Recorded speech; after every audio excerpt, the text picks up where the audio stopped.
This is Love Notes, daily devotions from Holy Trinity Lutheran Church. Grace and peace to you. We continue today in the 17th chapter of Job as Job continues his response in the second circle of dialogue between he and his so-called friends. He begins by saying, "He has made me a byword of the peoples, and I am one before whom people spit." Job's sense of what's happening as his friends try to comfort him in their odd way is that he feels rejection. Not only has his entire life been taken away from him, including his health, his family, all his prosperity, but now he's become a byword, a person of ill repute, if you will, among the people who have come to comfort him.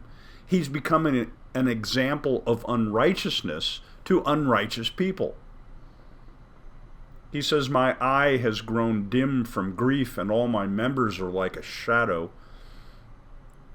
We can feel the weight of this whole thing burdening Job down, weighing his soul down like he's being crushed. In verse 8 he says, "The upright are appalled at this, and the innocent stir themselves up against God, the godless."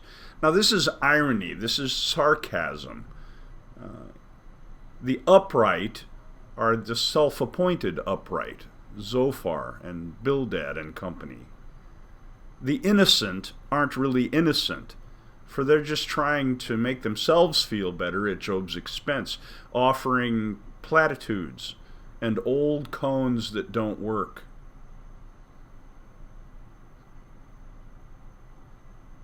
Job then says, "Yet the righteous hold their way, and they who have clean hands grow stronger and stronger." I'm not sure if this is still irony or not, because Job seems to be putting under a microscope all of the kind of variations of the good get good things and the bad get bad things. So maybe he's saying the righteous hold their sway and laughing at it.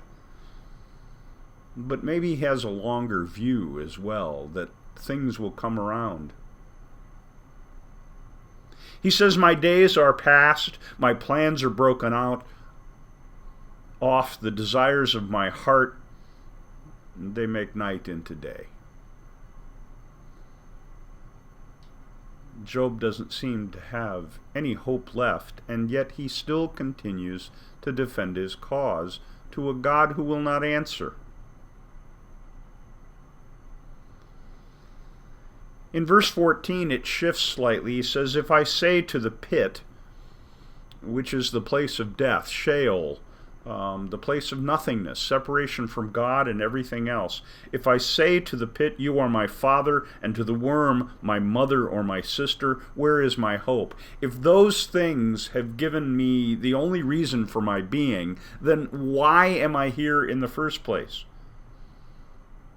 He's now, though, not calling for death.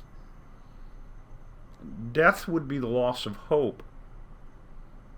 He's calling for vindication. Who will see my hope?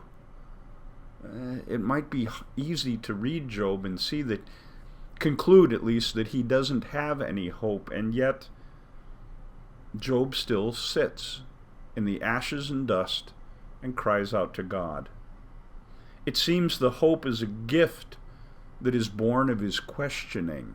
And maybe there is where we start to see how Job instructs us. It isn't in the answers, in the pat answers. It's not in getting things figured out.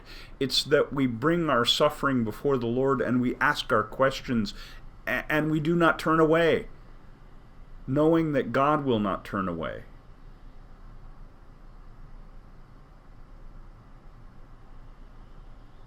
Job has been seeking answers, and now we see maybe a glimmer that the answers are growing within him.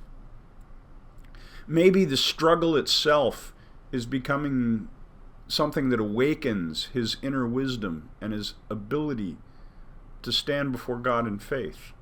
And if that's what's happening, then he is far more righteous than those who are giving him the pat answers and the tired old tirades that they've been presenting so far. The words that have been given by his friends have continued to cause him more suffering, but his questions, even though they're hard for his friends to hear and for us to hear, seem to be the kernels of hope and faith that are growing up within him.